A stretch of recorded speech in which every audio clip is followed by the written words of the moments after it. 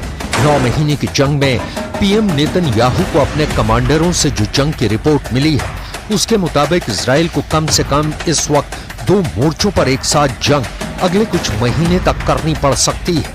इसलिए इस वक्त इजरायली सेना दक्षिणी गाजा में हमास की आखिरी बटालियन का सफाया करने में जुटी है, तो वहीं दक्षिणी लेबनान में हिजबुल्लाह के लड़ाके और टॉप कमांडरों को मारने में लगी हुई है। इजरायली सेना ने 3 जुलाई को भी हिजबुल्लाह के एक ऐसे टॉप कमांडर को मार डाला है, जिसके बाद से हिजबुल्लाह लगातार उत्तरी इजराइल में इजरायली सेना पर अंधाधुंध कत्यूशा रॉकेट से हमले करने में जुटा है। आप पहले ये जान लीजिए इजराइल ने 3 जुलाई को दक्षिणी लेबनान में कहां हमला किया और इस हमले में हिजबुल्लाह का कौन सा कमांडर मारा गया है। पश्चिमी और मिडिल ईस्ट की मीडिया के मुताबिक इजरायली सेना ने दक्षिणी लेबनान के होश इलाके के टायर इलाके में हमला किया है। दावों के मुताबिक सटीक और खुफिया सूचना के आधार पर इजरायली सेना ने अपने ड्रोन में लगी मिसाइलों से सटीक हमला किया है, जिसमें हिजबुल्लाह का top commander Mohammed Nimah Nasir मौके पर ही मारा गया। दावों के मुताबिक हिजबुल्लाह के अड्डे पर top commander Mohammed Nimah Nasser meeting कर रहे थे। ठीक उसी वक्त इजराइल के ड्रोन ने उन पर सीधा मिसाइल हमला किया, जिसमें वो मारा गया। अभी ये नहीं पता चला है कि top commander Mohammed Nimah Nasir के साथ और कौन कौन लोग मारे गए हैं।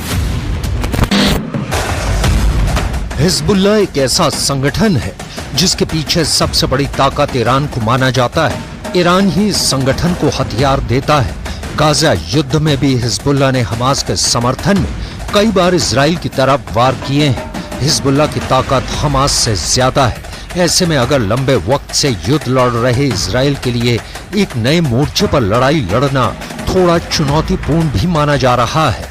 हिजबुल्लाह पहले ही इजराइल के सबसे मजबूत सिस्टम को तबाह करके दिखा चुका है। हम आपको दिखाने जा रहे हैं कि हिजबुल्लाह के top commander Mohammed Nimah Nasir की मौत के बाद हिजबुल्लाह ने इजराइल से कैसे और कहां बदला लिया।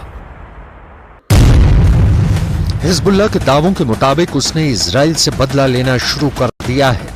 हिजबुल्लाह चीफ हसन नसरल्लाह ने अपनी कमांडर की मौत के बाद सीधे हमला करने के आदेश दिए हैं। लगभग 10 दिन में हिजबुल्लाह ने उत्तरी इजराइल पर 300 से ज्यादा कत्यूशा रॉकेट दागे हैं। हिजबुल्लाह के कत्यूशा रॉकेट लंबी दूरी तक इजराइल के अंदर मार कर रहे हैं। उत्तरी इजराइल में जहां भी इजरायली सेना के अड्डे थे वहां सभी जगहों पर हिजबुल्लाह ने कत्यूशा रॉकेट से हमले किए हैं।